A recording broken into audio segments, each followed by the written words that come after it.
আসসালামু আলাইকুম। তো আশা করি নিশ্চয়ই সকলেই ভালো আছেন। তো আমি চাই আপনারা সবসময় ভালোর দলেই থাকুন। তো গতকালকে আমরা কিন্তু দেখছি যে রিয়াল মাদ্রিদ এবং বার্সেলোনা ২ টা টিমই পয়েন্ট হারাইছে। একজন ড্র করছে এবং একজন কিন্তু হেরে গেছে।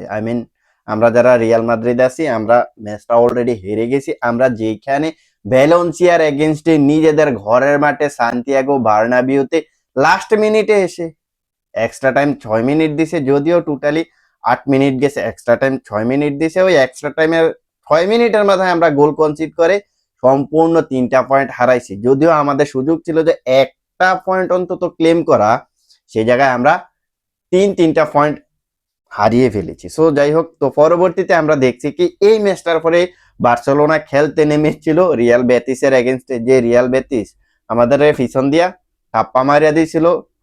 ওই রিয়াল বেতিসের এগেনস্টে বার্সেলোনা ১-১ গোলে ড্র করে ২ পয়েন্ট লুজ করেছে। সো এখন আপনি যদি রিয়াল মাদ্রিদ এবং বার্সেলোনার দুইটা ম্যাচ শেষে লা লিগার পয়েন্ট টেবিল দেখেন, তাহলে দেখতে পারবেন যে এই মুহূর্তে রিয়াল মাদ্রিদ বার্সেলোনার চাইতে ৩-৪ পয়েন্টে পিছিয়ে আছে, অর্থাৎ বার্সেলোনা ৪ পয়েন্টে এগিয়ে আছে। এখন আপনি যদি পয়েন্ট টেবিলটা দেখেন, তাহলে এখনো পর্যন্ত দেখতে পারবেন যে লা লিগায় এই দুইটা টিম অলরেডি ৩০টা করে ম্যাচ খেলে ফেলেছে, যেখানে এখনো পর্যন্ত ৬৭ পয়েন্ট নিয়ে বার্সেলোনা ১ নম্বরে আছে, ৬৩ পয়েন্ট নিয়ে রিয়াল মাদ্রিদ আছে ২ নম্বরে এবং অ্যাটলেটিকো মাদ্রিদ আছে ৫৭ পয়েন্ট নিয়ে ৩ নম্বরে। অ্যাটলেটিকো মাদ্রিদ যদিও একটা ম্যাচ কম খেলেছে। সো এটা হচ্ছে মোটামুটি পয়েন্ট টেবিলের সিনারি। ১ থেকে ৩ নম্বরে যে টিমগুলো রয়েছে এগুলার হচ্ছে মোটামুটি সিনারি।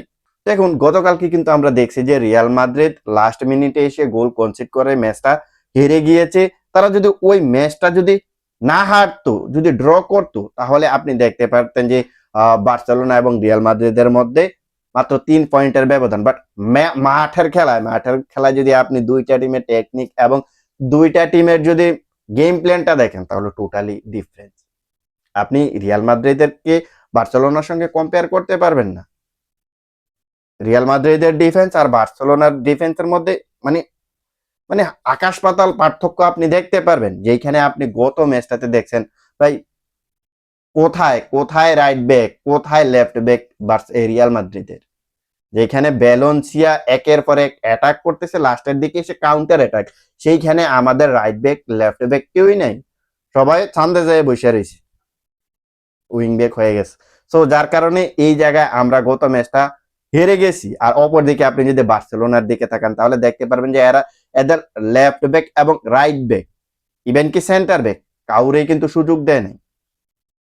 তো এখন আমরা প্রথমত যদি বার্সেলোনার কথা বলি, তাহলে দেখতে পারবো যে গত ম্যাচটাতে তারা টোটালি এই ম্যাচটাতে ৭৬% বল দখলে রেখে রিয়াল বেতিসের এগেনস্টে ১৩টা শুট নিয়েছে, যেখানে তাদের ফার্স্টটা ছিল অন টার্গেট। ওই ফার্স্টটা অন টার্গেট শুট থেকে তারা মাত্র একটা গোল পেয়েছে। অপরদিকে রিয়াল বেতিস কিন্তু তারা টোটালি ৬টা শুট নিয়েছে, যেখানে ২টা অন টার্গেট এবং ওই ২টা অন টার্গেট থেকে একটা গোল তারা করে ফেলেছে এবং এই ১-১ গোলের ড্র নিয়ে শেষ পর্যন্ত ম্যাচটা শেষ হয়েছে। এখন আপনি যদি গোলের সিনারিটা দেখেন, তাহলে দেখতে পারবেন যে বার্সেলোনা ম্যাচের ৭ মিনিটে এগিয়ে গিয়েছিলেন রিয়াল বেতিসের এগেইনস্টে।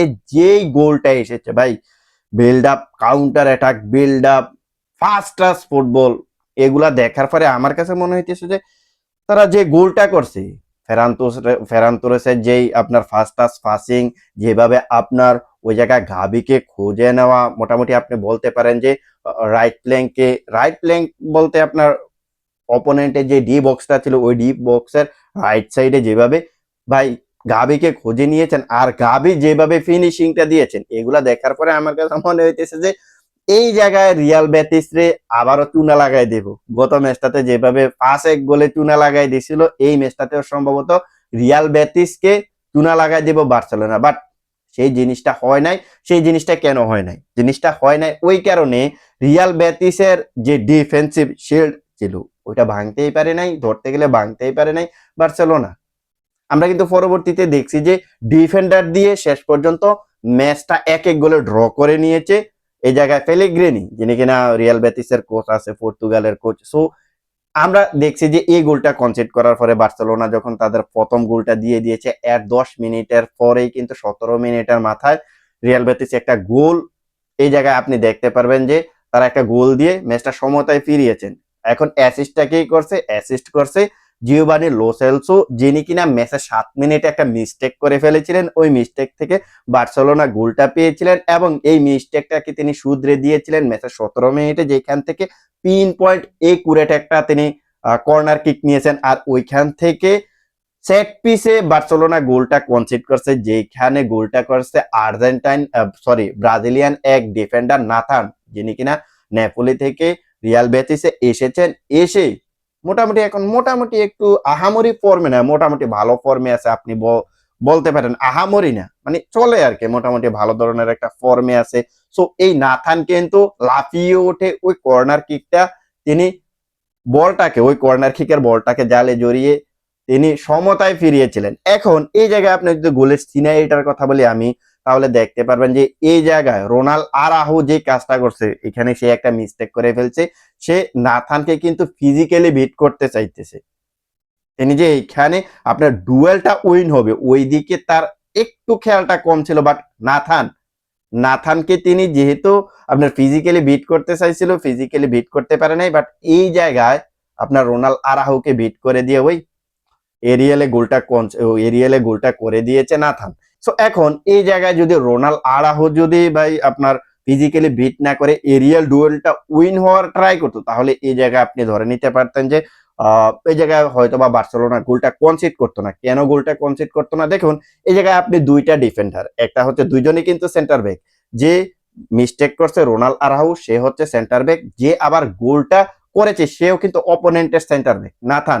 এখন দুইটা প্লেয়ার যদি হাইটকে একটু আপনি বিবেচনা করেন, তাহলে দেখতে পারবেন যে দুইটা প্লেয়ারের মধ্যে 2 ইঞ্চির হাইটের পার্থক্য রয়েছে। আপনি যদি সেন্টিমিটার হিসাব করেন তাহলে দেখতে পারবেন যে এই জায়গায় 192 সেন্টিমিটার হচ্ছে রোনাল্ড আরাহো এবং নাতান হচ্ছে 188 সেন্টিমিটার। সো হাইটে তো কিছুটা না কিছুটা হলো পার্থক্য রয়েছে। সো ওই হাইটটা যদি আপনি হিসাব করেন, ওই হাইটের হিসাব করে যদি এরিয়াল ডুয়েলটা যদি দুইটা প্লেয়ারের মধ্যে যদি এরিয়াল ক্লিয়ারেন্সের হিসাবটা করতেন, তাহলে দেখতে পারতেন যে এই জায়গায় অবভিয়াসলি রোনাল্ড আরাহো এগিয়ে থাকতো হাইটের কারণে। বাট সে এরিয়ালি বলটা ক্লিয়ার করার ট্রাই না করে তিনি ফিজিক্যালি বিট করতে গেছে, আর ফিজিক্যালি বিট করতে গিয়ে গোলটা কনসিড করছে। শেষ পর্যন্ত কি হয়েছে? এই নাথানের কাছেই কিন্তু ধরাশায়ী হয়ে গেছে। শুধু সে গোল, মানে সে শুধু অফেন্সিভ না, ডিফেন্সিভলিও বেশ ভালো করছে ভাই। এই জায়গায় বার্সেলোনার যে সেন্টার ফরওয়ার্ড ছিল এদেরকে তো সুযোগ দেয় নাই, লেভানডস্কির তো সুযোগই দেয় নাই। তিনি একা মিলে, এই যে নাথান, তিনি একাই কিন্তু 11টা ক্লিয়ারেন্স করেছে, দুইটা এরিয়াল ক্লিয়ারেন্স করেছে, দুইটাই কিন্তু সফল। 11টা ক্লিয়ারেন্স, রিকভারি সম্ভবত 11টা করছে। সো এই একটা প্লেয়ারের কাছে, একটা সেন্টার ব্যাকের কাছে বার্সেলোনার যে ফরওয়ার্ড ছিলেন তারা কিন্তু মোটামুটি ফতে ফতে হয়ে গেছে। সো এটা হচ্ছে মোটামুটি বার্সেলোনার যে গেম প্ল্যান সেটা। আর পুরো ম্যাচে বার্সেলোনা যে খারাপ খেলেছে সেটা বলবো না, বাট তারা রিয়াল বেটিসের ডিফেন্স লাইনটা ভাঙতে পারে নাই। সো এই যে তাদের ডিফেন্স লাইনটা ভাঙতে পারে নাই, একদিকে আপনার লামিনে ইয়ামাল, একদিকে আপনার ফেরান তোরেস, পরবর্তীতে রাফিনহা নেমেও কিন্তু তাদের যে ডিফেন্সিভ শিলটা সেটা কিন্তু ভাঙতে পারে নাই। আর লামিনে ইয়ামাল এই ম্যাচটাতে মানে ধরতে গেলে আহামরি ভালো করতে পারে নাই, কারণ তিনি একটা চান্সও ক্রিয়েট করে দিতে পারে নাই। সো যে লামিনে ইয়ামালকে আমরা প্রত্যেক ম্যাচে দেখি যে 4টা-5টা করে চান্স ক্রিয়েট করে দেয়, যেখানে 2টা-3টা বিগ চান্স থাকে, সেখানে লামিনে ইয়ামালকে সুযোগই দেওয়া হয় নাই। একটা মাত্র লামিনে ইয়ামালকে যদি আটকে দেওয়া যায়, অপরদিকে মিডফিল্ডে যদি পেদ্রি এবং গাবের কানেকশনটা যদি বন্ধ করা যায় এবং রাফিনহার সঙ্গে যদি ওই লামিনে ইয়ামালের কানেকশনটা বন্ধ করা যায়, তাহলে এই টিমটা টোটালি ব্লক হয়ে যায়, যেটা কিন্তু রিয়াল বেটিস করে দেখাইছে। সো এমন ধরনের গেম প্ল্যান কিন্তু আমরা রিয়াল মাদ্রিদ পারি না বার্সেলোনার এগেইনস্টে। বার্সেলোনাকে আটকানোর জন্য এমন ধরনের গেম প্ল্যান আমরা তৈরি করতে পারি না। সো এখন বার্সেলোনার পরবর্তী ম্যাচটা হচ্ছে চ্যাম্পিয়ন্স লিগে বরুসিয়া ডর্টমুন্ডের সঙ্গে। সো ওইখানে দেখা যাক কি হয়। যদিও আমরা গ্রুপ স্টেজে দেখেছি যে বরুসিয়া ডর্টমুন্ডকে বার্সেলোনা হারিয়ে দিয়েছিল। সো দেখা যাক কোয়ার্টার ফাইনালের ফার্স্ট লেগটাতে কি হয়। এখন আমরা যদি রিয়াল মাদ্রিদের কথা বলি, তাহলে রিয়াল মাদ্রিদের ব্যাপারে যে কথাটা বলতে চাই সেটা হচ্ছে রিয়াল মাদ্রিদ এই মৌসুমে ডিফেন্সিভলি বেশ উইক। আমরা কিন্তু গত মৌসুমটাতেও দেখেছি যে রিয়াল মাদ্রিদ মোটামুটি ডিফেন্সিভলি উইক ছিল, বাট এতটা খারাপ পারফরমেন্স রিয়াল মাদ্রিদ গত মৌসুমে করে নাই এই মৌসুমে আমরা যারা যেটা করতেছি আর কি। মানে ভাই মানে আপনি যখন দেখবেন বার্সেলোনা আপনার রাইভাল টিম, দেখবেন যে যখন আপনি দেখবেন যে ভালো করতেছে, একের পর এক ম্যাচ বের করে আনতেছে, যেখানে দেখতে পারবেন যে 2025 সালে তারা একটা ম্যাচও হারে নাই, যেখানে দেখতে পারবেন যে 22টা ম্যাচ তারা খেলেছে, 22 ম্যাচের মধ্যে 18টা জয় তুলে নিয়েছে, 4টা মাত্র ম্যাচ ড্র করেছে। এমন একটা টিমের পারফরমেন্স, আপনার যখন রাইভাল টিমের পারফরমেন্স এমন দেখবেন, তখন আপনি একজন রিয়াল মাদ্রিদের ফ্যান হিসেবে আপনার কাছে খারাপ লাগবে। কারণ আমরা কি করতেছি? আমরা পারতেছি না। আমরা ওসাসুনার সঙ্গে হাঁটতেছি, আমরা ভ্যালেন্সিয়ার সঙ্গে হাঁটতেছি, আমরা রিয়াল বেটিসের সঙ্গে হাঁটতেছি, মানে নাম না জানা অনেক টিমের সঙ্গেও আমরা মোটামুটি হাঁটতেছি। সো এটা হচ্ছে বর্তমানে আমাদের রিয়েলিটি। এই রিয়েলিটি, যে রিয়েলিটি থেকে আমরা দেখতে পাইতেছি যে আমাদের ডিফেন্স লাইন সম্পূর্ণ ফতে ফতে। ভাই রিয়াল মাদ্রিদের ডিফেন্স লাইন বলতে কিছু আছে? আমার কাছে মনে হয় না যে কিচ্ছু আছে। রাহুল এসেন্সিকেও রাহুল এসেন্সিওকেও কিন্তু স্টার্ট করানো হইতেছে না। সম্ভবত তাকে পরবর্তী ম্যাচটার জন্য রেখে দেওয়া হয়েছে। আমরা কিন্তু পরবর্তী ম্যাচটা দেখতে পারবো রিয়াল মাদ্রিদের আর্সেনালের সঙ্গে কোয়ার্টার ফাইনালে। সো ওই ম্যাচটাতে এমন ধরনের ডিফেন্স লাইন নিয়ে যদি খেলে, ভাই তুমি আর্সেনালের সঙ্গে খেলতে যাইতেছো, বার্সেলোনার সঙ্গে 4টা-5টা করে খাও, আর্সেনালের সঙ্গেও যদি এমন ধরনের ডিফেন্স লাইন হয়, তাহলে লিখে রাখো 3টা-4টা গোল ফার্স্ট লেগে তোমাকে খাইতে হবে। মানে 4টা-5টা করে আন্ডা ধরে দিব হাতের মধ্যে। একে তো আমরা ফাইনাল থার্ডে কোন রকম ইন্ডিভিজুয়াল পারফরমেন্স দিয়ে মোটামুটি কয়েকটা ম্যাচ বের করে আনতে পারতেছি, বাট কার্লো আনচেলত্তি টেকনিকটা দিন দিন আমার মাথায় আসে না ভাই। এটা নিয়ে আমি কত ভিডিওতে কথা বলছি যে ভাই কি আছে টেকনিকে, কি আছে? কাউন্টার অ্যাটাকে বল পাও অথবা বল দখলে রাখো, কাউন্টার অ্যাটাকে বল পাইলে ওই ইন্ডিভিজুয়াল পারফরমেন্স দিয়ে ম্যাচ বের করে আনো, এছাড়া তো আর কিছু দেখতেছি না। এখন ভাই কার্লো আনচেলত্তিকে আর কিছু বলার নাই।